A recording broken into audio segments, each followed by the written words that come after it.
Some interesting bits of this conversation, for me, underline what's perhaps most fascinating about Trump's plan, and that is to say, there weren't any Palestinians there because they didn't want to be there, because Mahmoud Abbas said he proudly didn't answer Trump's call when he phoned him.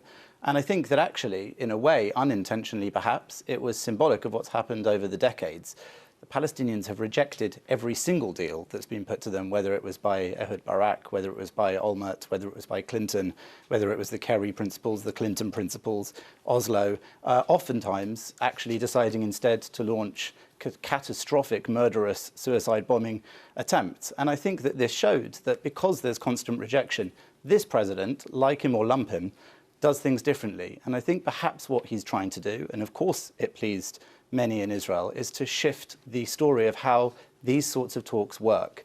Certainly. And yet, do you think it was even-handed in the actual design of it, or indeed in the, announcement unveiling of it? I don't think it was even-handed at all. I think what it was trying to do, perhaps, is to say that over the years it's been very uneven-handed the other way around, that certainly 8 years of Barack Obama pushing for freezes, pushing for concessions from Israel, pushing for territorial concessions, didn't get anyone towards peace. And I think that what the attempt here was to say, OK, instead of seeing that you can gain and bank gains from Israel, but whilst saying no to every other plan, perhaps it's time to try making a deal by saying, if you say no to this, and you've got 4 years, Trump said, 4 years to think about this, it's not brief.